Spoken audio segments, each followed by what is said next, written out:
Hey, you guys. Happy 2021. I know it's kind of like, ma'am, we're well into 2021. Well, happy spring, I guess. Happy April. I don't know. Anyways, I am so excited to do my first live stream. It's been since last year since I did a live stream. And this year is very special because I'm putting out a new project. It's technically like my fourth project. And I'm working with some major artists that I cannot wait to just tell you guys about. But the biggest thing that I was talking to with my team is I love vlogging. I love talking about the entertainment business. I love talking about the arts. And we came up with a 31 days campaign. And this campaign, I wanted to kick off with a company that I met when I was doing some work with another company called Generator. And they were doing a pitch night. And their pitch was like everything that I needed as an artist. And come to find out, when we were planning the 31 days campaign, I was like, we should really kick it off with this company called Remark. And what better way than to start with Remark? I'll show you all about them. I'm going to actually show you guys a video before we get started, and I'm going to introduce you guys to the CEO. His name is Jeremy, and we have become lifelong friends and business partners at this point. And so I felt like all artists needed to hear about how to create sustainability in the industry, especially since COVID. Live streaming is slowly coming back.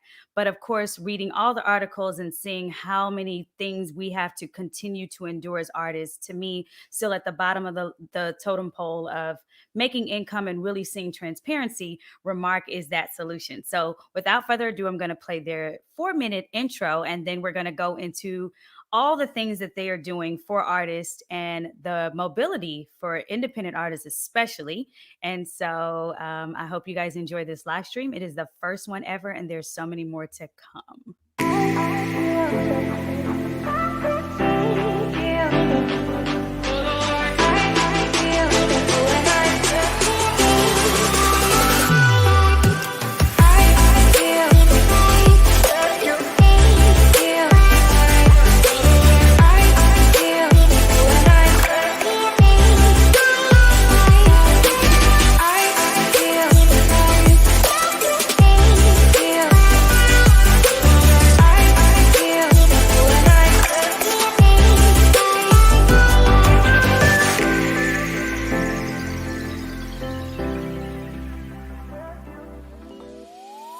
Hello, I'm Jeremy, founder and CEO of Remark.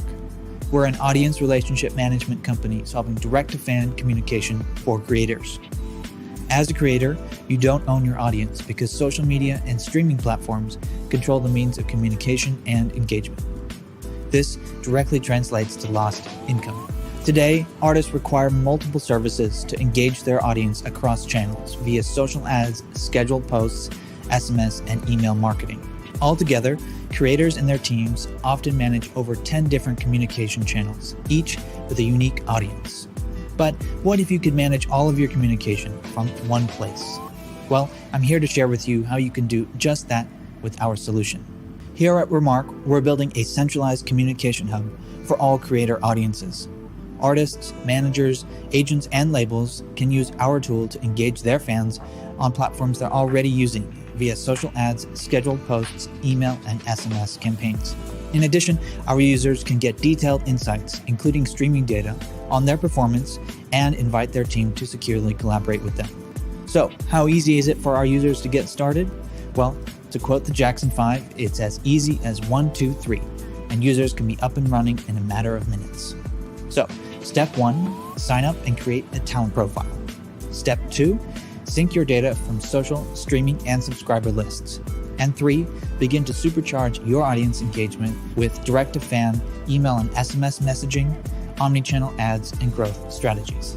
We're offering our solution starting at $19 per month, powered by a pay-as-you-go structure for messaging and advertising services, backed by our in-platform credit system, which is one-to-one with the US dollar.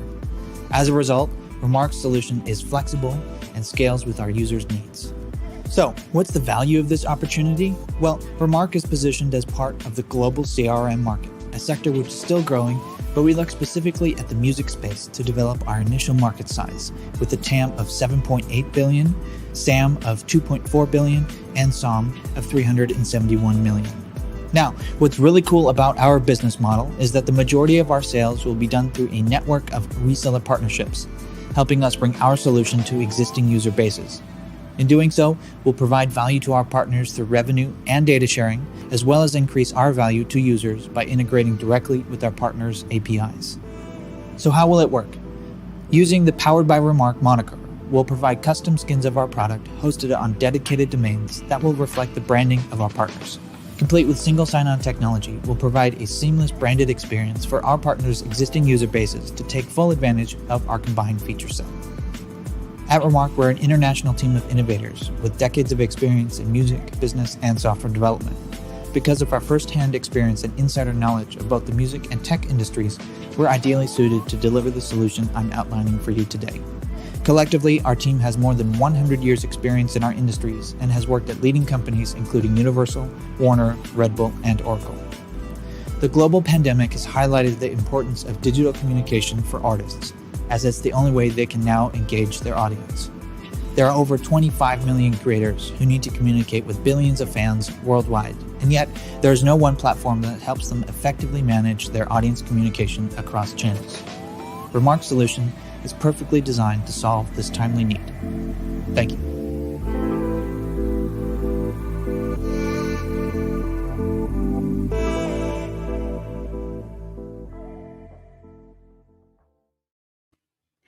So, you guys, without further ado, I don't know if one of the biggest things I learned from their presentation when I first saw it last year was that you don't own your audience to all artists and creatives. So, I want to introduce to you guys Mr. Jeremy. He's the CEO of Remark Technology. He has a Bachelor of Music degree in jazz performance with a minor in business administration from Sonoma State University and an MA in global entertainment and music business from Berklee College of Music. I'm so excited to bring you guys Jeremy. He has done so many milestones with the company, and this is just the beginning. So I want to introduce to you guys Mr. Jeremy Vaughn. Hey, Ashley, thank you so much for an amazing intro and for having me on your live stream kicking off 2021. It's so exciting to be here and chat with you today. I'm so excited that you're here. I want to just get right to it. I mean, because I'm one of those people, like, I don't like the fluff. I want to get right to it. When you say audiences or artists we don't own our audience, what is Remark and how do you guys help us artists and creatives to own our audience? Yeah, it's a great question. So a lot of artist engagement happens on these platforms like Spotify or Facebook or Instagram, that sort of stuff. And really the value that Facebook and these streaming platforms capture is our engagement as a listener and creator, right? And their biggest value is our contribution to making those great experiences. So what does that mean? Well, that means that they actually, on their end, they control who sees what kind of content through the algorithms, or what content is placed where. And those relationships, when you're, let's say, we're having this conversation via direct message on Instagram, we don't actually, if Instagram was to go away tomorrow, that relationship would be gone. We would not be able to connect anyway, beyond that, if I didn't have a phone number or an email address and anything like that. So basically, what we're saying when we say that you don't own your audience is that because so much of your engagement takes place on what we call third-party platforms like social media or music streaming, even on Spotify, you don't as an artist have a real direct connection with your fans that you can kind of take. If you wanted to, you wanted to shift from Instagram to TikTok, for example, or you wanted to send people a text message or an email, you can't really do that very easily unless you have that direct contact information. So what we're doing at Remark is we're building, social tools so you can still engage those audiences online, but also developing what we call a CRM or customer resource management platform, so you can capture those emails or phone numbers and have direct relationships with your audience. Well, that's so interesting that you said that, like, us not being able to own our audience and then it's being stretched so wide, right? The algorithms, which do not help us, right? I was talking with my team and we submitted a topic to South by Southwest. We didn't get chosen, but one of it was post-pandemic production. Where do you see either artists being able to have the opportunity to talk more with companies like you or technologists to really understand the algorithms. Because at this point, articles are coming out every day. Things are being pushed to us that are not necessarily have anything to do with either our passion, our occupation. It's more world issues. And then we're seeing that it's even in the documentary Social Dilemma, we're being pitted against each other because of not just false information, but because of the algorithm. So can you explain like what that really means to what we're seeing right now? Like if I'm following Jeremy or Jeremy's following me, why aren't we seeing your content all the time? And why aren't you seeing my content? And how artists can really push through all of that information? Yeah, it's a great question. So basically, just in sort of I'm not no social media algorithm expert or anything like that for those companies, but in sort of my understanding as a user, an active user, and working in this space, basically what Instagram, or for example, tries to do is tries to show each user the thing that Instagram believes will keep them on Instagram for as long as possible. So if you every day when you go and check in, you go to say Ashley's Instagram page and you watch all of her stories and you're there every single day, the first thing you'll see when you come back to Instagram is Ashley's content. But if you're not looking at all of the artist content you follow, I follow over like 300 people on Instagram, so it's hard to keep up every single day with all those things. So I don't necessarily see all of the content because Instagram thinks, okay, well, I only want to see Ashley and I want to see the Lakers, and that's it. So it will only show me those two different things intermixed with some ads. So basically, if you think about it from Instagram's perspective, their goal is to keep each user on the platform as long as possible, engaging with what content it thinks you're going to be most engaged with. But let's talk about that though. Don't you think at some point this bubble that is becoming so much content, where can people who like my music or your music or someone else's music, how can they stay more focused on, because there's going to be constant content coming out, right? How can Remark help us to monetize our audience? And of course, think about it. You have all these artists, right? There was an article that said, or you guys said, how many artists get added to iTunes every Friday? Over 60,000 artists, right? Or something like that? Yeah, it's 60,000 new tracks are uploaded to Spotify every single day. So how can audiences, and you guys chime in as well, how can audiences not go broke by supporting us, and how do we capture that monetization? Because some people will be more supportive of one artist over another. Like, is there a way to kind of divide the pie equally? Yeah, I think it's about this concept of we work with this idea of building a fan base of your 1,000 true fans, if you will. So focusing, instead of trying to reach every single person, focusing on those 1,000 fans who really love or support your music, and doing that through direct communication channels like email or SMS, for example. So those are ways where there's no algorithm, there's no barrier to having a direct relationship with an artist. So if you have a single coming out, or this 31 days of Ashley that you're working on, and your best fans really want to make sure that they're keeping in touch with everything, all the exciting things you're doing, subscribing to an email list or even to your personal phone number, that's the best way to have a direct connection. So being able to message an artist or your favorite creator just like you would your friends or family. But that's the best way. But how much content is too much, right? If we're texting each other, we're already texting our friends and family, and then we have our supporters who now have us through SMS text messaging. How much content is too much? Or would you say, from Remark's point of view, with the technology advancing, is it never too much? No, it's a good question. I think we've definitely reached saturation, what's called the attention economy, which is basically now Netflix's biggest competitor is sleep, right? So that's just kind of a fun thought exercise to think about that. But yeah, there's so much content out there that's competing for our attention every single minute of the day, whether or not you're at home and just on the computer or out in the quote unquote real world, not living in the metaverse like we have been for the last year through COVID. But yeah, there's we've been definitely saturated with content, and there is definitely too much content. But it's being able to filter out as an artist or as a consumer or a fan what content you find the most valuable. And so then to flip it back to the creator side, it's being able to understand what your audience finds most valuable about what you do, and making sure that you're leaning into that, and making sure that your fans are interest in what you're doing is satisfied by being able to access what they love most about you. So now that we know people are following X artists, right? What would you say is the first step to any independent artist right now as far as getting towards that $1,000 mark of having supporters?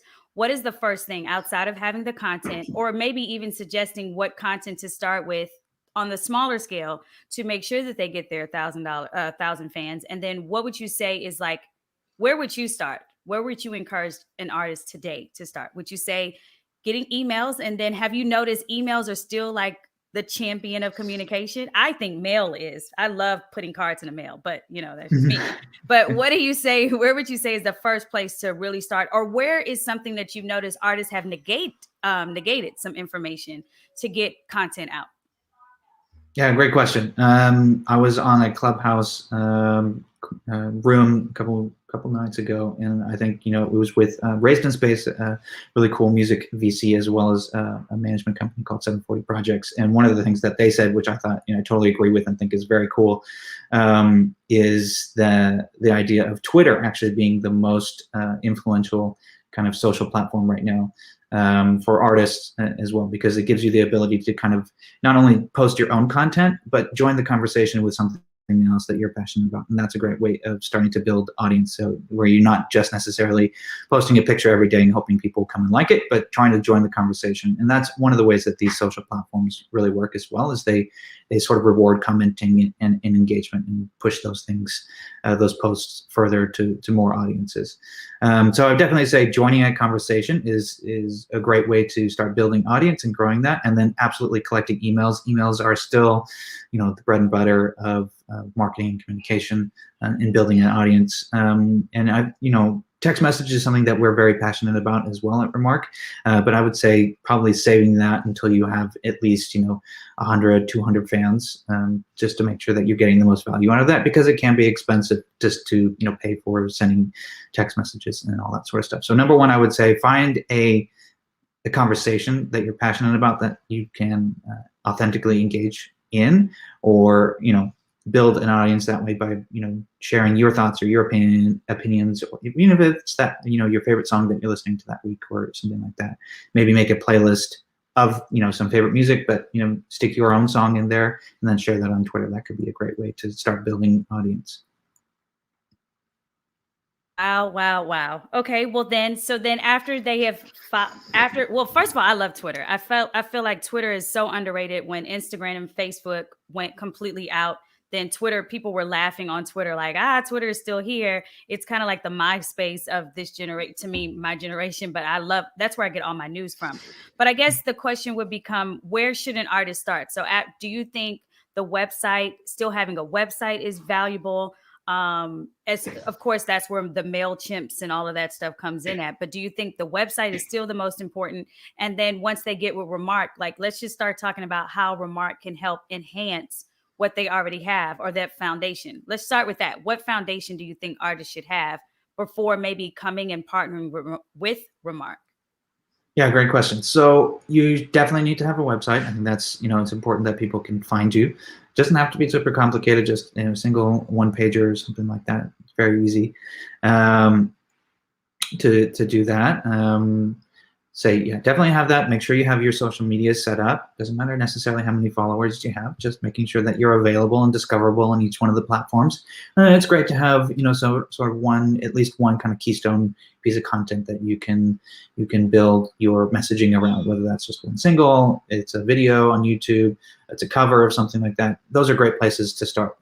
When it comes to Remark, we do focus a little bit on our value with artists who, like you, Ashley, who have more of an established fan base already and are looking to kind of optimize some of your communication or manage a larger fan base. So that's definitely where there's more value. Not to say that an artist who is just starting out can't find value, but basically one of the main things that we do is we try and bring all of your communication and messaging and data analytics all into one place. And if you don't have necessarily a lot of stuff happening yet with your fan base because you're just starting out, the value that you're going to receive from Remark is going to be a little bit less than the value that you actually would receive from Remark by having a more engaged audience that you've started to build up. So I would say, if you're just starting out, start building a community, start engaging on these platforms, and build up your following to get people interested in what you have to share or what you're working on. Well, that is so good to know. Thank you so much. I guess another question I would ask is, what kind of content have you noticed really is soaring for artists right now? Is merchandise, because let's be real, we're in a pandemic. Are people really spending money on artist merchandise?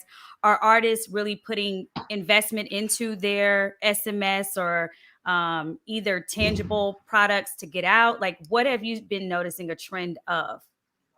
Yeah, definitely merchandise is important. I would say there's kind of a trade-off with merchandise where it's, it's important that there's a story around it instead of necessarily just putting a logo on a t-shirt and saying, hey, got some merchandise, who wants to buy it, right? So I think trying to be creative with it and showcasing your creativity, even if you're not necessarily the most awesome graphic designer or visual artist, finding someone to partner with, doing a collab. We've seen Little Ass X do his collaboration with the very controversial sneaker this last couple of weeks. But that's that's a very high level example of merchandise driving a conversation, and really the success of that campaign in particular is that everybody's been talking about it and now are listening to the song and watching the video, which is kind of the goal of it. I would say from my perspective, which they've done really well, not necessarily selling the shoe itself or any of those sorts of different things. But yeah, I think merchandise is great. Other things to consider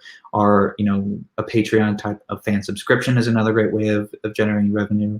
And then of course, live streaming, doing some live performances, which is another rate of source of revenue. But also live streaming is actually a particularly great way of capturing what we call first-party data, which is the email address, the name, the phone number, that sort of stuff, so that you can later contact those fans or invite them to a live gig when that does come back, maybe hopefully at the end of this year or beginning of next year.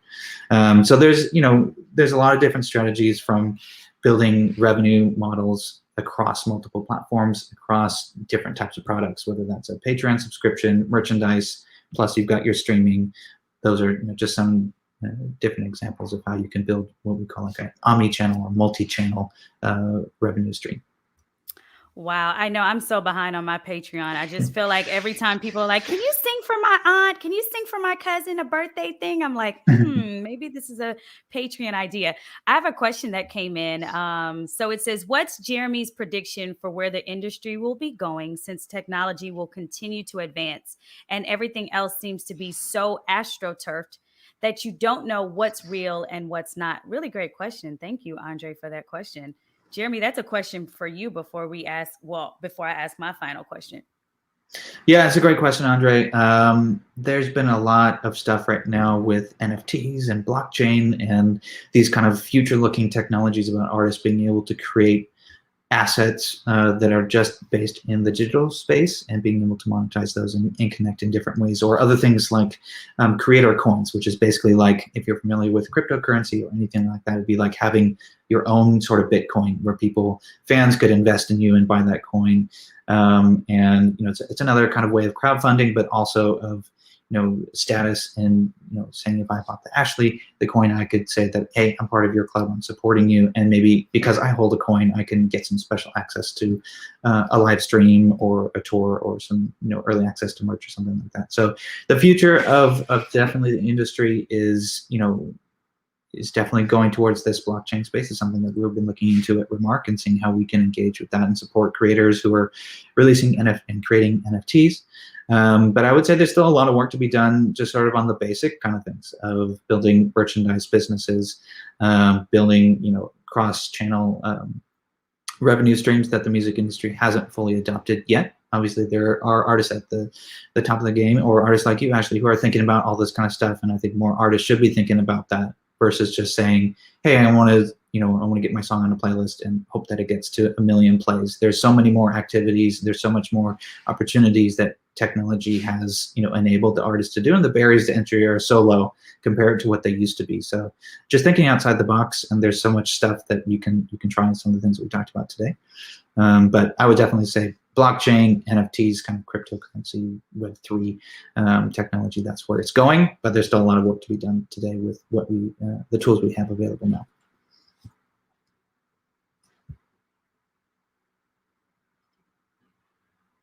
Sorry, I think you might be muted. Can you? Sorry. I said, do you think that Remark is going to go into blockchain eventually through you guys' portal, or is that a whole nother like stratosphere of trying to understand how to even get you guys to get the artists involved as well through Remark? Yeah, actually, I just participated in a ETH Global NFT hackathon a couple weeks ago. We were working on this sort of CRM concept, which we actually won a prize for from Circle, which is the payment company behind NBA Top Shot, which was really exciting to get the validation of that. And yes, so we actually are looking into including support for NFTs and blockchain type of communication. And what right now, basically, there's Instagram and Facebook and Google are what is called kind of Web2 companies. Whereas NFTs and some of these more blockchain-based companies are called Web3. So we're kind of actually looking at Web 2.5, just to be clever. But just basically that means a platform where you could say, manage your NFT work and do some stuff on the blockchain while still being able to post to Instagram. So kind of a marriage of both sort of things together. So we are looking at that and working on that, and hopefully we'll have something out soon for that.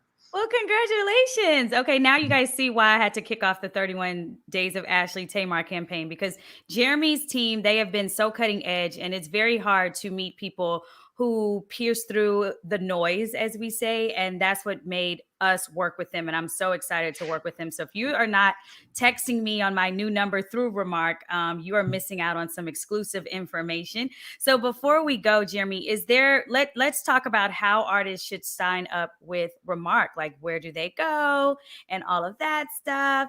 And so what would be the first thing that you would tell someone to do? Maybe get their email list first. I know we kind of talked about it earlier, but how can people go to Remark and sign up with you guys as artists and creatives? Yeah, appreciate the shout out. Thank you. So just you can head over to our website, which is remark.io,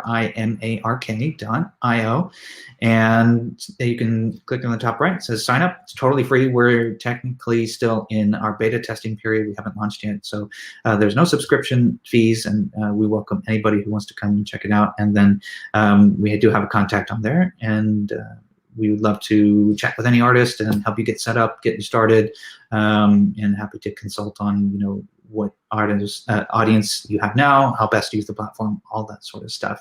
So I would just say come sign up, check it out, and then if it seems like something you're interested in, please do reach out and be more than happy to chat with you.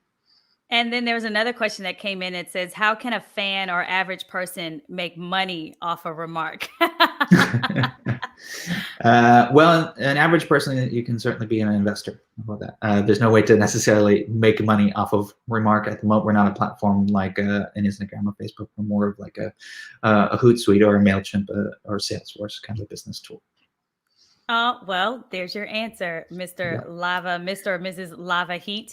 Jeremy, do you have anything else to say about the topics of like the algorithms and Remark, social media, artists, and how to like really pierce through once again the noise before we go? Well, I would love to actually hear your thoughts on it, Ashley, from an artist perspective. I think we've heard a lot about business stuff from me, but I'd love to know your experience and kind of what kind of gets you excited or things that you're thinking about on this space. Well, I mean, at the end of the day, I've had to pivot and I'm enjoying my new pivot role. But I think it's just very baffling to see articles about fake Spotify accounts. I think a lot of artists do not know about that. A lot of the playlists that people are wanting to get on, they are curated by people, but some of them are really just fake accounts, which is where they don't have to pay the labels and the artists and the publishers the money. And I just really want a lot of artists to really take full advantage of really putting hand to plow per se, like with technology like Remark. And Remark is being so great with making sure we have that direct connection. It has been hard for me because I'm like not a fan of putting the phone up to my face or, like always talking, but I had to start thinking about what am I great at? And I'm great at educating people about the business. And so I started making creative ways to be show my comedic side and my teacher skills, by doing these cool vlogs about things that really happen for artists, like hook me up with this or, teach me this. And it's like, well, you want me to teach you all this information, but you don't want to do the work kind of thing. So I'm finding that artists can really collaborate more now. I really think we should collaborate more now Mm. because we're all in the same boat technically. I think this is the best time to try going back to things like mailing information out or emails a lot more of surprise phone calls. Part of my 31 days Mhm. campaign, I'm going to surprise some of my fans just to say hello. I think that hands-on thing is what people need more than ever. And I think you can never go wrong by really touching people where it matters, which is caring. And I think artists have a big influence to do that. So I'm seeing a lot of that. And I just think the industry is at an interesting place, and it depends on what side of the coin are you looking at it, and what you're going to do about it. I think a lot of even the labels are kind of speechless. You know what I mean? And companies like Remark and artists like myself and other artists who are really taking advantage of partnerships and helping other artists know how to do more things outside of the box and not just rely on a manager or an executive is where things are going to really change, to me, I really think. But I would love to hear from more people about what do they feel about the live streams. I'm sure everyone's getting tired of them. You know, that's why this one was my first one. I was like, I don't want to be live streaming all the time. You know what I mean? And you know, so it's just an interesting thing. How do we monetize? How do we continue to sustain ourselves in this economy, especially artists, especially artists? So I'm thinking about a lot, you know, and moving into the executive role has been a blast. So yeah.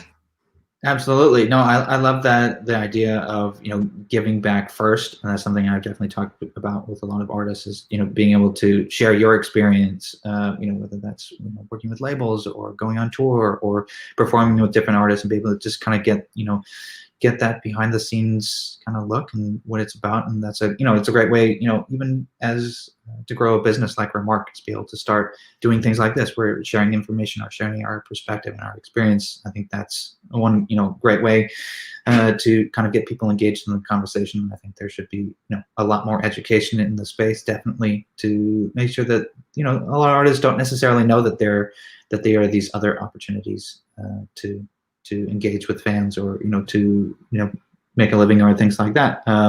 There's platforms also that don't necessarily get talked about as much, like Bandcamp, where you can kind of build these direct-to-fan relationships, or Bandcamp often waives a lot of their platform fees, where they're really trying to support artists and build sustainable businesses for artists that way. So there's lots of really cool opportunities out there.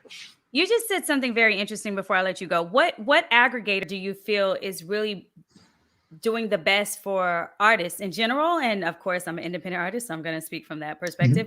But you said Bandcamp. I'm not on Bandcamp. Do you think we should really be on there? Like, what makes it different? Yeah, that's a great question. So Bandcamp is a little bit like iTunes in that it's more you purchase. You can purchase songs or individual tracks or the whole album.